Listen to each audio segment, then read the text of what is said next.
Добро утро! Днес искам да си поговорим за кортизола.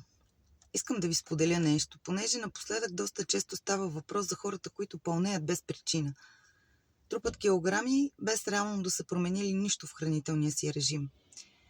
И една от причините за това нещо е високото ниво на кортизол в организма. Това е хормон на стреса, който се отделя от надбъбречните жлези. И високите нива на кортизол са автоматичен сигнал в нашето тяло да се изключат второстепенните системи. Храносмилателна, репродуктивна и всички тези допълнителни системи, които не са важни за оцеляването ни в този момент.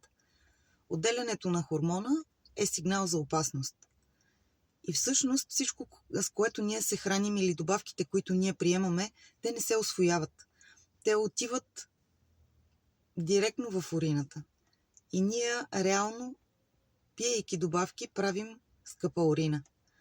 За да може да се извършват нормално процесите на храносмилане, е нужно тези нива на хормона да се намалят. И това е свързано с емоции. Разбира се, с нашите вярвания, защото съм казвала много пъти, че нашите емоции са свързани с нашите мисли. А нашите мисли са резултат от нашите убеждения. Трябва да имаме дадено убеждение, за да има дадена мисъл. И всъщност помислете върху това, че на днешно време всички с високи нива на кортизол, а всъщност ние живеем в едни прекрасни сигурни времена. Нищо не ни заплашва, нищо не ни преследва. Осигурени сме, имаме прекрасни домове, имаме работа. Ние я приемаме като стрес, но все пак това ни дава храната, социалния контакт и нямаме причина да сме под стрес. В човека едно време е имало този хормон, който му е помагал да оцелява, когато е бил гонен и преследван от животни и така нататък. Всичките го знаем. Няма някой, който да не го знае това, но всъщност не се замисляме. Хубаво е да помислим как да намалим нивата на стрес в нас. Аз успях и мога да кажа, че поддържам нормални килограми от много време. От няколко години. Не качвам, не трупам и почти вече нямам абсолютно никакви проблеми с стомаха, освен ако аз самата не си причина на нещо, но това е съвсем друго. Така че емоциите в нас са нещото, което е ключово за нашето здраве. Всеки, който иска, аз мога да му споделя и мога да му разкажа как аз стигнах до този етап, как аз намалих моите нива на този хормон, но наистина се замислете, че живеем в прекрасни времена, имаме всичко и няма от какво да сме стресирани.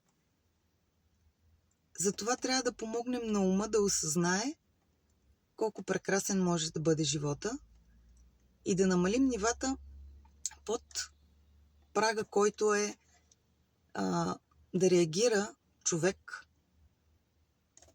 през мисълта си.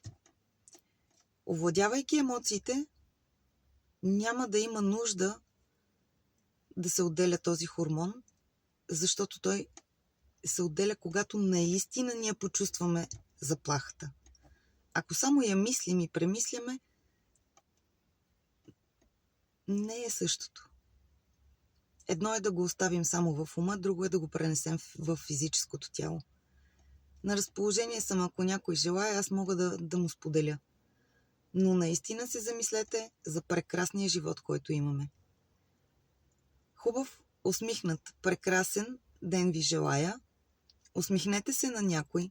Подарете на някой най-хубавата си усмивка, защото аз винаги казвам, нека не се борим само да премахнем лошите неща, а да изберем с какво да ги заменим. Една усмивка предизвиква реакция отново в нашето тяло и тя е на хормон на щастието. На един от хормоните на щастието, а те са 4. Така че подарете днес на някой усмивка, за да може да намалим хормона на стреса и да увеличим този на щастието. Прекрасен ден!